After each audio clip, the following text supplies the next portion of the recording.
The NHL turns the page to the second quarter of the season. Welcome to Short Shifts, a product of the NHL Wraparound podcast for Friday, the 21st of November, 2025. Vic and Neil, where are you? Because I know that you're not in the palatial mansion in Greenville. No, we're actually now we have just left Mooresville, North Carolina. We're on Highway 77 heading north. I'm being chauffeured. That's a safe driving practice that you're not looking at your rundown while you're driving. And so we're going to have a normal show here. Let's start off with Thursday evening. Remember when I said we weren't going to mention every time Alex Ovechkin scores a goal? I do remember you saying that. You also remember me saying on more than one occasion that I lie? I remember that a lot. And this is going to be one of those, because this is certainly worth mentioning, that in the Caps' 8-4 win in Montreal, Ovi gets his 33rd career hat trick, which ties him with Brett Hull for fourth all-time. And in that same game, passes Joe Sakic and is now number 10 all-time in points with 1,643. And the Capitals also had perhaps the most efficient power play goal in league history, because Ovi's first goal came off a faceoff, won by Dylan Strome. 2 seconds in, power play was over, and they had a 1-0 lead after 1 minute of that game, and they were on their way. And what's shocking is that this game was played in Montreal.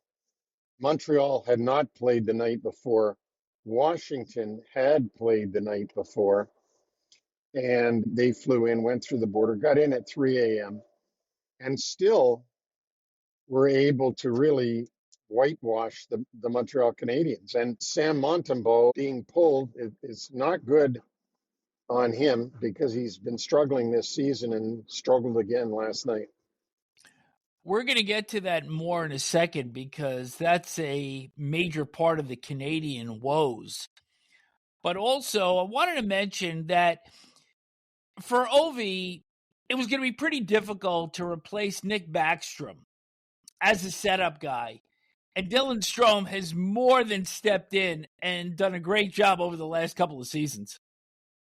Well, Dylan Strome has found a home finally in Washington over the last few years. So he was tried and moved in other places, but there's something in the water in Washington that has made him find his mark, and it might be Spencer Carberry, who knows, but certainly Strome is a different player in Washington than he was earlier in his career. There's more to Strome's story, because while he was playing last night in Montreal, his wife Taylor went into labor, and Strome found out between the first and second periods that he now has a third daughter, Sutton Kimberly, who was born, obviously, during the game. He wound up with 3 assists. So a pretty memorable night for the Strome family as well. Yeah, but he might have had 3 assists on the ice, but he certainly didn't assist his wife in giving birth to that third daughter. So he better get points on the ice, because he's not making any points with his wife. Apparently, she went into labor about a half hour before that game was going to begin, and with Strome in Montreal, was not going to be able to get back in time for the birth. So, again, a 3-point game for him, and congratulations to the Strome family. But let's flip this over to Montreal right now, because remember when we anointed them for the playoffs, starting 10-3-2? Yes, I do remember you saying that. Hold your course, because the Habs are now on a 5-game losing streak, 4 of those coming at home. And they have certainly had some difficulties over this last handful of games, giving up 27 goals. They're now wild card 7, i.e. out of the playoffs. And as you mentioned, Sam Montembeault a season ago, 31 wins, 2.82 goals against, .902 save percentage. This year, 4-5-1, .371 goals against and an .852 save percentage. The Canadiens are in trouble in net. In trouble everywhere, Vic, also because they got so many injuries. And that's one thing that you've got to take into consideration with Montreal being beaten by a tired Washington team who had played in DC the night before, is that they really are banged up with their team. But no doubt about it that Montembeault has lost his confidence or something. They've tried to instill that back in him by Marty St. Louis playing him again last night when maybe he really didn't deserve to be the starter last night, but I think he's trying to show him confidence and get his confidence back, but that didn't work. And they ended up having to pull him anyways in this game. In favor of Jakub Dobeš, who is right now keeping the Canadiens somewhat afloat, but he hasn't been the sensation that he was when he came into the league last year. You had mentioned the Canadiens' injuries, and their center position took another hit on Thursday when Jake Evans left early in the third period after he was hit by Tom Wilson. Clubbers are already missing Kirby Dach and Alex Newhook. You had mentioned this big string of injuries for the Habs, and much like the Ottawa Senators, who we're going to talk about next, they're going to have to find a way to keep themselves at the water level until they start getting some people back. Absolutely. You got to play by committee and everybody's got to fill in. Sometimes the injury bug is too large to overcome, but Montreal is a team that doesn't have a lot of margin for error. But we'd also mention just a few moments ago the Ottawa Senators, who are almost the exact opposite of the Canadiens at this point, because you remember they started 2-4-1, lost Brady Tkachuk, their captain, to a thumb injury in the third game of the season against Nashville, and they were put on the side of the road. They're now 8-2-3 in their last 13, third in the Atlantic, opening up with a 3-2 win in Anaheim. That's a 7-game road trip on a late goal by Drake Batherson with 1:58 left. And now Tkachuk is looking to return either next Wednesday or next Friday. And those will be games 4 and 5 of this trip in Vegas and St. Louis, respectively. So for the Ottawa Senators, this is a team that managed to hang on through the big injury to Tkachuk, and now they're going to be getting him back, and they're the team that looks like they're ready to go on a run. Yeah, but I wouldn't be so sure about that. You know, when Tkachuk comes back, there's going to be another major adjustment to the team, and it's going to take time for that to adjust, just like it took time for it to adjust to him not being there. It's going to take time for the adjustment for him being there. People don't understand that when you add a good player back into the lineup, that makes everybody else have to fall back out of where they were playing. So if you're on a power play, now Tkachuk's back, guess what? You're not on the first power play, now you're on the second one. If you're on the second one, you're not on the power play anymore. If you were first line center, you're now second line center. And so there is going to be an adjustment when Tkachuk comes back. They've been playing really well. I wouldn't be surprised if that adjustment it shows in their wins and losses coming up. A good problem for them to have. Hey, a couple of hard lessons that two teams suffered over the last couple of nights. We're going to start with Chicago, where the Blackhawks blew a 2-0 third period lead against Seattle. And in this game, Connor Bedard was on somewhat of a semi-breakaway. He was in alone on the Seattle net. Ryan Lindgren got his stick into Bedard's hands. Wasn't called. Bedard gave lip to referee Justin Kia. Ended up with an unsportsmanlike conduct penalty. And that led to the game-winning goal by the Kraken's Jaden Schwartz with 2:18 left. And so for Bedard, a good lesson there, because he recognized after the game that by losing his temper, he compromised his team and cost them a game. And to compound matters for the Blackhawks, forward Andrei Burakovsky left in that game after taking an open ice hit from the aforementioned Ryan Lindgren. Other example of a hard lesson. Tage Thompson calling out his Sabres after a 6-2 loss to the Flames on Wednesday. That was a 2-2 game going to the third period, and the Flames hit the Sabres for 4 goals. Thompson saying afterwards, "We're not as good as we think we are." Hello? How good do they think they are? They're last in the East. They haven't made the playoffs for 14 seasons. How could they possibly think that they're anything above good? And they're not even good. So, I mean, they need to have a cup of coffee and come into reality. Tell you about a team that is living in reality, the Colorado Avalanche. Now 14-1-5 after a 6-3 win over the Rangers on Thursday. Evidently that pixie dust that the Rangers had playing on the road has worn off with consecutive losses in Vegas and Denver.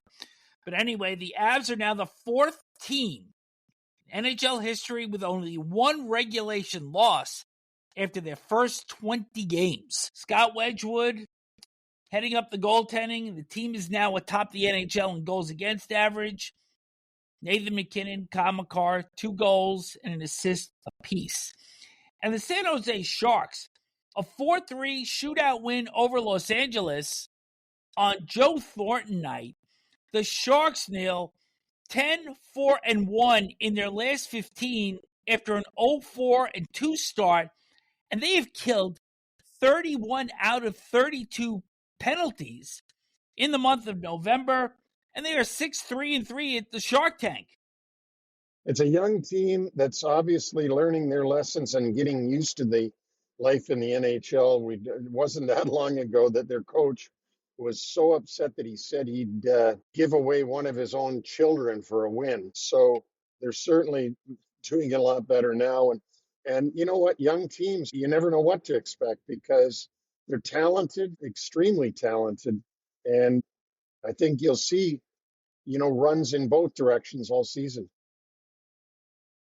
Good job by Ryan Warsofsky behind that Sharks bench. The Minnesota Wild now on a 7-1-1 run after a 3-6-3 start. They've only given up 17 goals against in that stretch. And they've scored the first goal in 10 consecutive games. So certainly when you score first, you're playing the game on your terms. And another team that's playing on their terms, the New York Islanders finished their 7-game road trip 6-1 after drubbing the Red Wings 5-0 on Thursday. Bo Horvat with his 14th shutout for Ilya Sorokin, and the Isles are 3rd in the Metro. Islanders deserve an amazing amount of credit. 6-1 on this road trip. Brock Nelson playing for Colorado Avalanche, who was a staple of their team for the last number of years. Noah Dobson gone to Montreal. He was their best offensive defenseman. Bo Horvat, 14 goals, as you said, his best season since coming to the Islanders. Tremendous start for him, and one of the major reasons why they're doing so well and that they're in 3rd in the Metro. The, as you call it, drubbing that they gave Detroit last night at Little Caesars Arena was embarrassing for the Red Wings to lose like that at home, but really good for the Islanders, and their confidence level is at an all-time high right now, coming back to Long Island for tomorrow's game against St. Louis. The Florida Panthers still showing that they can beat you any which way, even with the rash of injuries that they have gone through this year. They beat Vancouver 8-5 on Monday, and then turn around with a 1-0 shutout against the New Jersey Devils on Thursday. The lone goal coming by Sam Reinhart and Sergei Bobrovsky, his 439th career win, 51st shutout. He's going to be a UFA at the end of the season. And the Panthers host the Edmonton Oilers, who have yet to figure it out. They're going to play on Saturday. The Oilers 2-3-1 on their 7-game road trip. This will be the last game away from Edmonton for them. They had a 1-0 lead on a goal by Trent Frederick and some pretty good goaltending by Calvin Pickard. But Nick Paul ties the game with 2:32 left in regulation. That was his season debut this year. And Jake Gensel wins it in overtime after Andre Vasilevsky stopped Darnell Nurse, Zach Hyman, and Jack Roslovic on a single flurry And that led to the game-winning goal by Gensel. The Oilers 9-5 on the season. But, Neil, one of the barometers that you look at, goal differential, they are a -16, and they may be the outlier if they make the playoffs. But a -16 at this point in the season, after only 23 games, is not good. No, it's terrible. But the Oilers have done this before 2 years ago, and they ended up in the final. So whenever you've got Draisaitl and McDavid on the same team, along with Bonehead Bouchard and Darnell Nurse, I think you're going to have always have a chance to get back in there. Well, like I said, there's always an outlier to that, and it may well be the Oilers once again. Just a couple of other notes from Thursday. Goal of the night happened in Vancouver. Mikko Rantanen, who we'll mention again in a moment, brilliant spinorama to go short side on Kevin Lankinen to score the insurance goal in a 4-2 win for the Stars in Vancouver in a game that the Stars probably didn't deserve to win after getting outplayed mightily through much of that game. Also, milestone for Justin Falk, who had both goals in the Blues' 3-2 overtime loss in Philadelphia. The Blues, by the way, 0-6 in games that have gone beyond 60 minutes. But Falk had played his 1,000th game in Tuesday's overtime loss in Toronto. A quick contract note.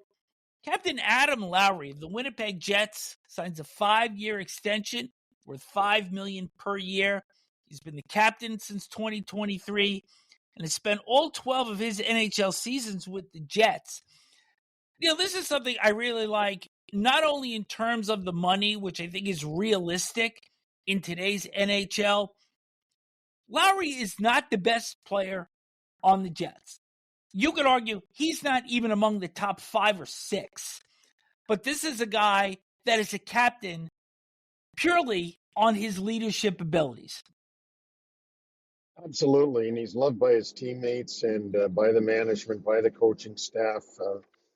This is one of the contracts. When you look, even me, I look at it and say I'm happy for the guy. I can't say that I say that about all these insane contracts that are being signed in the league right now. We're going to hit the injuries quickly here, and this one coming down literally as we recorded this afternoon.